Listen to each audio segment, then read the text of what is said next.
All right, Coach. I think this is the third time that we've had Paul Finebaum on, maybe fourth, because you had him calling during one of Georgia's national championship games. That's always a delight for us, Coach. Your buddy Paul Finebaum.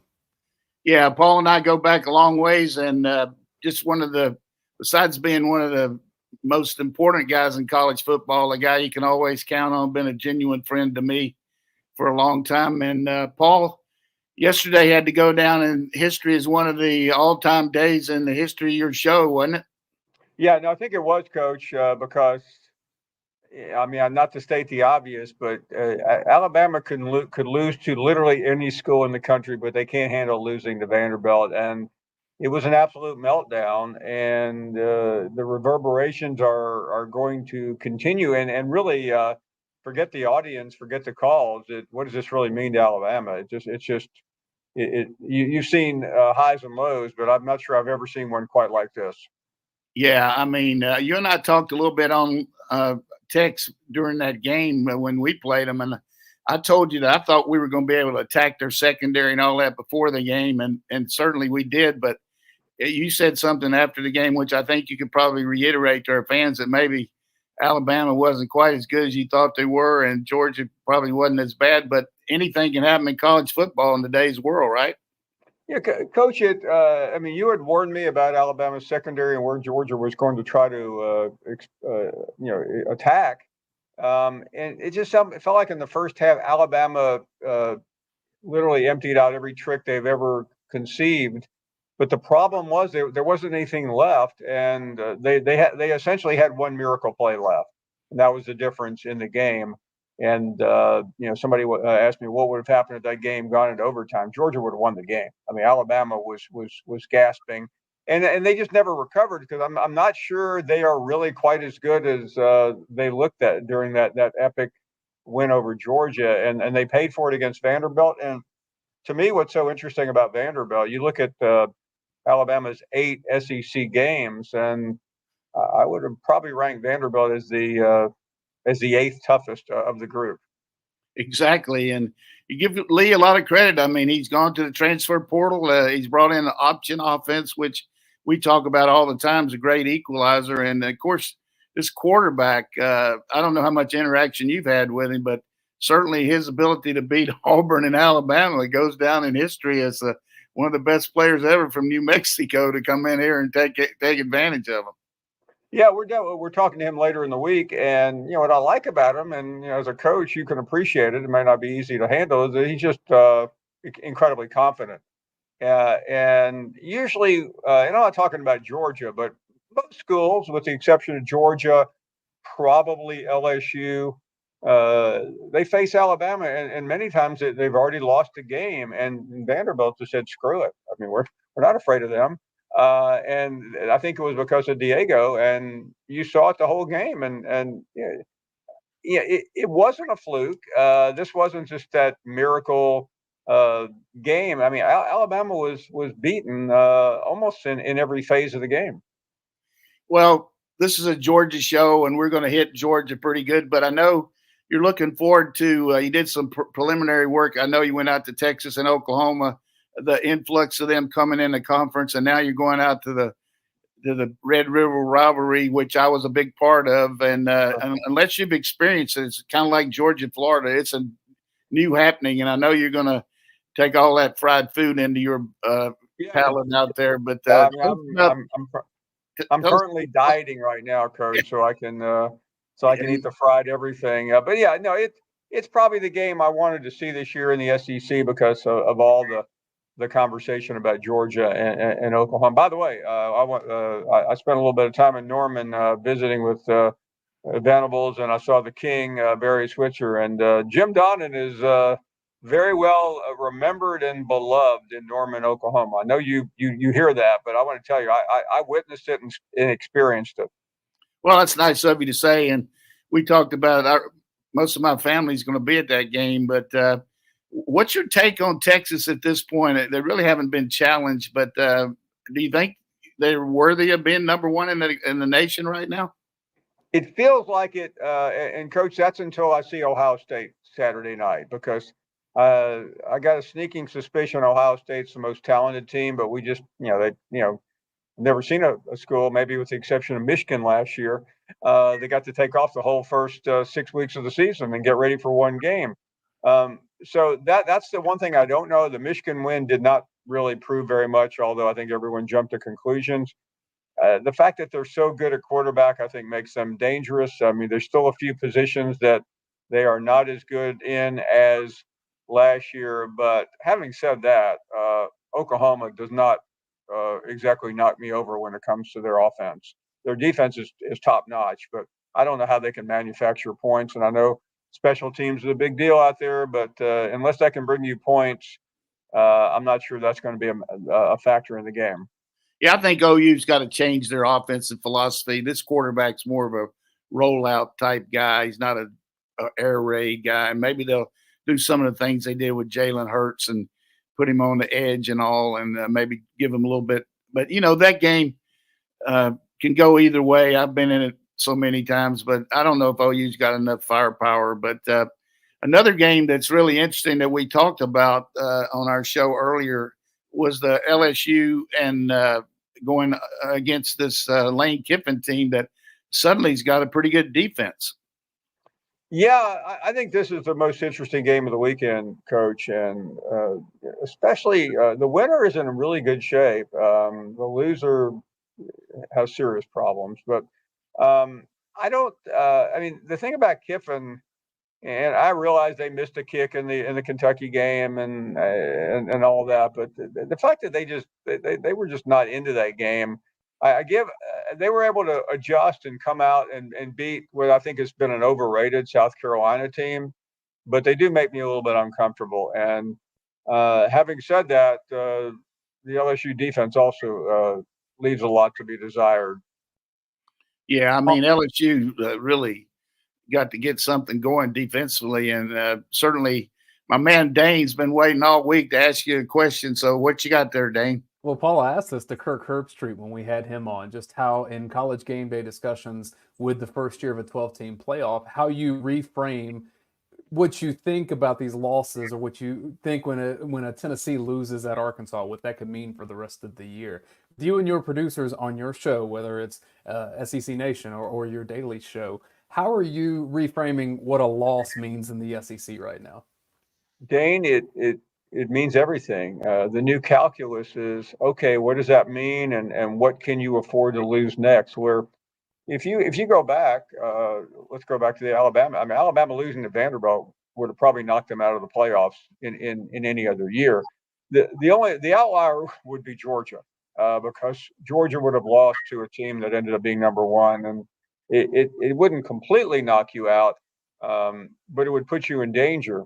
Where Georgia last year just simply lost too late. Had they lost early, it would have been okay, like Alabama did. But so what you start doing is, okay, Alabama's lost one, Georgia's lost one. What's their future schedule? They can afford to lose one game. Can they afford to lose more? I think the only team in America that possibly could lose 3 games and get in the playoffs is Georgia, because I don't think the Alabama loss really counts. And I know that sounds crazy, but everyone watched that game, knows it was an even game. The committee will look at that and go, they lost by one play in Tuscaloosa. So have they made up for that? And how can Georgia make up for that? Well, they'll have to beat Texas, I think, frankly, because you need something. Beating Ole Miss and Tennessee, while good, is not the same as winning in Austin against the number one team in the country. I think that they would get the Alabama game back by doing that. Yeah, definitely. I'm on the same page with you, because all of us, is, it's uncharted water about how this committee is going to work. But you got to look at strength of schedule. I mean, you look at some of these teams like Tennessee early, their schedule was so easy that everybody was giving them this great offensive attack. But I think certainly they got to develop some offensive firepower as far as protecting the quarterback. But just an overview from your perch there at ESPN, the SEC network, the whole perception of Georgia right now you've talked about Kirby taking over for Saban and all that, but what's your feel about the Georgia Bulldogs? There's a little bit of apprehension, primarily because of the way Georgia has started games. What I liked about the Auburn game, Coach, was Georgia didn't look great. They were not overwhelming, but they still beat one of their biggest rivals by nearly 20 points. And it felt disappointing. That's what I think that's a really good spot. But I think Georgia just simply has to negotiate the obvious, and that's Texas and Ole Miss and Tennessee, and one at a time, of course. But still, that is a very tricky road. The off the field stuff that some of my colleagues want to make a big deal about, I don't think that directly relates. I had somebody, there was this arrest on Tuesday, and somebody said Kirby's got to get a hold of that. Well, listen, there's only so much you can do, and nobody knows that better than you, Coach. When players get in trouble for stuff that probably won't be ultimately won't be that big of a deal. Yeah, I just think every issue is different, but it seems like once you get one and you've had several, then everybody goes back to the previous ones. But there's no way you can sugarcoat that. I mean, it's a definite issue that all of us here are worried about. I mean, Kirby more than anybody. But and going on into the national phase of this deal, do you see any teams out there? We mentioned Ohio State, but people are talking about BYU and the Big 12. ACC, Miami, and Clemson. Are these the teams that really kind of catch your eye? Miami doesn't really knock me over, Coach. I mean, they've won 2 games on the last possession, and we can debate to the end of the time whether they really should have won the game the previous week. I mean, yeah. But Clemson's a little bit interesting. I wrote them off after the Georgia game, but I mean, they have at least been consistent. But beating a 4 or 5, I've lost track of how many losses Florida State has already. That doesn't tell you anything. And ultimately, the winner of that championship game is going to give them one berth, and I'm still not convinced they're going to get another. And BYU is hard to tell. I mean, they might be a playoff team based on what they're doing, but I have a hard time imagining them scaring the rest of the elite in college football. But Penn State's I can't trust them. Even though they're always undefeated and will end up being 10-2, and they'll probably get in the playoffs. To me, it's still about Ohio State, Oregon, maybe not, depending on Saturday night, and then who can survive the SEC. And I really, outside of Texas and Georgia, I'm not really sure.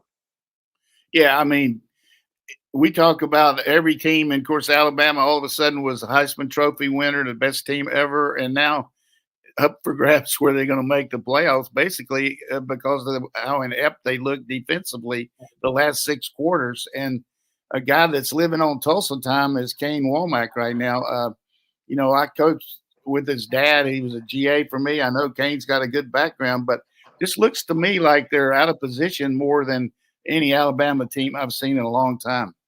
Well, Coach, I mean, the fans don't like the defense. They've turned on him. And what always happens is whenever assuming there's another loss, and I think there will be pretty quickly here, he will start catching all of the heat because first-year coaches usually get some protection. It's all about the coordinators, and he's. I hope he's, it's Tulsa time. I hope he's not buying any green bananas. I mean, this guy's family better not go to the grocery store because they're going to hear his name up and down the dog food aisle. Yeah, that's a good one. Okay, Dayne. So, Paul, the question that as your producers and you on your show can ask for the first time in maybe 15 years, which fan base feels better about its coaching situation right now, Alabama or Auburn? Boy, I wish can I get back to you on that? I think it's probably still Alabama, only because at least Kalen DeBoer has done something. during his short tenure. He has beaten Georgia. I don't know what Hugh Freeze has done other than talk a big game and throw his players and anyone that gets in his way under the bus. He's got 4 losses by October 8th. He should have 1. He's got possibly 3 to 4 more. And depending how this season ends, he's going to, he will likely be on the hottest of hot seats. I think he'll survive. Now, remember, Brian Harsin didn't survive 2 years, but Hugh Freeze was hired by the good old boys who run Auburn. He's still got the media in his back pocket. I was with somebody the other day, and they said, "Why don't you like Hugh Freeze?" I said, "I like Hugh Freeze. He's fine." And I said, "Well," and my response was, "Why do you like him?" He said, "Well, he's a great guy." I don't care what kind of person you are. I really don't. I don't mean to sound like schools should go out and hire serial killers. It's about winning the game. Okay, I know that's a Herm Edwards line, but that's really what it's about. And Hugh Freeze has not done that. Yeah, I mean, and certainly the way he acts after the game, sometimes I think he probably should go into the cooling off period a little bit, because he has a tendency to, first thing, so, well, it's on me. And then after about the second sentence, he talks about all the other things that are wrong with everybody else. That's a personality, because you've been there. The head coach takes the heat. It's like the general. You don't blame it on others. It's a terrible look. And I think every time Hugh Freeze opens his mouth, his personality gets exposed a little bit more. Yeah, let's talk a little bit about the SEC Nation. You think there's a chance maybe you guys could get here for the Tennessee game, or we always love to have you. And of course, I like to do it because I get to see and be on your show. But how does it look for the Tennessee game? I think it's probably very likely. I mean, we were initially coming there for the Auburn game, and then I think both the Dogs and Auburn lost. And then the A&M Missouri game opened up, and I was talking to Joe Tessitore Saturday morning, and he said, "This is by far the best game in the country." I'm like going, "Really?" I mean, it didn't feel like it, and of course it wasn't. But that's we probably should have just gone to Auburn and gone to the Auburn game anyway. But yeah, I think we'll be there. I mean, I can't imagine not showing up in Athens. Yeah, and since you were there, it seems like Elko has kind of put his stamp on that team. They look a lot more competitive, and a lot of, not just the fact they're winning, but just look pretty good as far as not making the big mistakes that seem to plague Jimbo's teams down the stretch the last couple of years. Yeah, he's really well liked. He's not a dynamo coach, but he's very cerebral. He is smart. And on the opposite side of the field was Eli Drinkwitz the other day, and I'm still waiting to be impressed by him. Yeah, he got that last field goal in there. He's always good about that. I mean, he did that against us one time. I just busted him up. And as we close here today, just a couple things. You always talk about your feelings about coming to Athens, and we want to make our fans feel good, but it definitely feels like when you come here that they open up the gates for you, and things work pretty well. Is that still the process for your show and SEC Nation? I've never been anywhere where people are more accommodating, Coach, and that's always been my first trip to Athens. I came over there, and I believe it was 1980, my first year covering the SEC, and Claude Felton set up an interview with a very young freshman named Herschel Walker. And the hospitality has existed. We've most of the time we go to these campuses on Friday, and these coaches, they're too busy. Right. They're recruiting or they're doing something. Not Kirby Smart. It doesn't matter. Many times he's been number one in the country with a bullseye on his back, but he makes time because I think he understands and appreciates what all of us do. So yeah, I love coming there. It doesn't matter what the game is, what it's all about, and most important, I get to see one of my favorite people of all time, Coach Donnan. I appreciate that. And last question today: how do you deal with Stephen A? Well, Coach, we are friends, which doesn't excuse anything either one of us say, but I think it helps. It helps me understand him. I used to be in New York all the time on his show, so we became pretty close. And the key to Stephen A. is it's a fun show. It's entertaining. Is it college football intellectual? No. Does it always make sense? But being entertaining is the key on that show, and I feel like we usually are. Sometimes at the expense of a lot of people, but it's still one of my favorite shows. Even though I'm always hoping when I'm getting crazy out there and saying stupid things, I'm always hoping that people like you, Coach, are out doing something else as opposed to watching. Yeah, I enjoy watching it. He definitely. I mean, I used to do some things with him. He's definitely going to try to catch you off guard. So, Dayne, you want to close us out here with one more, and just appreciate you coming on, Paul. Well, Paul, I always just like to hear background stories of people that have worked with Coach Donnan in the past, and I've heard some from you before, but, you've had him on your show all these years as well. So just what's the connection? What's the thing with you and Coach Donnan that keeps y'all in touch all these years later? Well, you know what's funny, Dayne? We obviously I met Coach Donnan when he was the coach of Georgia, and once in a while he would show up on our program and we'd fire a tough question, and he'd have fun with it. And even though I don't think he liked me at the time, he at least was respectful. But it was a little bit after he left coaching and went to work at ESPN that I found myself with Coach in the backseat of a car driving from a charity event in Mobile, Alabama to Biloxi late one night about midnight with Mike Gottfried.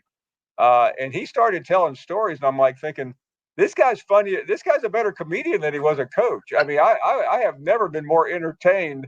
And that really was the attraction. And after that, we became very close friends. And he and his wonderful wife had me to their house a number of times. And that was really the beginning of a great friendship. Yeah, mutual respect here, but it's a tough job you got there, Paul, having to stroke all these different people and man the mic every day. And it's unbelievable to me that you can do it 4 hours a day like you do. But when we started that show where I would come on like 20 or 25 minutes and get some of the calls and get some of the questions, and it was unbelievable how many people asked me such stupid ass questions, but I tried to answer them. And you said, "Hey, Coach, just keep your poise, keep your poise." But we had a lot of fun back then with the old. And I remember one time I had to do a remote. I was actually up in doing a game, Akron and Miami of Ohio, and had to call in from someplace. And your producer saying, "Hey, we got a bad setup." I said, "Look, this is the best I can do," but we made it. But anyhow, just from a fan perspective, you got to take a side on some of these things. And I've always felt good about you're pretty fair about it, more than fair. And you've been really good to Georgia. Of course, certainly Kirby deserves it, but he's got a lot of respect for you too. And his wife, Mary Beth, does too. She used to, when she was a defensive coordinator's wife there at Alabama, she used to say, "Hey, tell Paul that Kirby calls the defense, Coach Saban doesn't." Well, no, I mean, I think with Kirby, it helped to know him as a coordinator. And he wasn't just a coordinator. I mean, he was very special even then. One of my favorite stories, and I think I may have told you this before, Coach, but I was after the national championship game in 2009, Saban asked me to be the head coach for the scrimmage game. I actually thought I was going to coach, although that's a name only. But you do get to go in the locker room at halftime, and it was a scrimmage, okay? And national champion. They were undefeated in 2009. And Kirby, the whole team came together, and Kirby is just unloading on the team. And I've never heard more obscenities in a 10-minute speech in my entire life. And somebody tapped me on the shoulder. I turned around, and he said, "Let me assure you, buddy, he didn't learn that from me, and it was Nick Saban." Well, language is certainly something you always can talk about, but he's a fierce competitor. And yeah, really, I mean, I'm thinking if he can get that fired up about a stupid scrimmage, man, I want him as my head coach. Yeah, you should see him at a little league game when he's watching his son. He's coaching all the other positions. I mean, not in person. He's just talking about them. Hey, this guy's a pretty good fielder. This guy can't. He's great. He does it. But well, hey, Paul, I hope you haven't. I'm sure you're gonna have a lot of backlash today. Another show, but our fans always look forward to having you, and we appreciate it. And hopefully, I can reciprocate and be on with you soon. And hope you have a good time out there in Texas. Dayne, Coach, thank you. It's always a great pleasure to be on.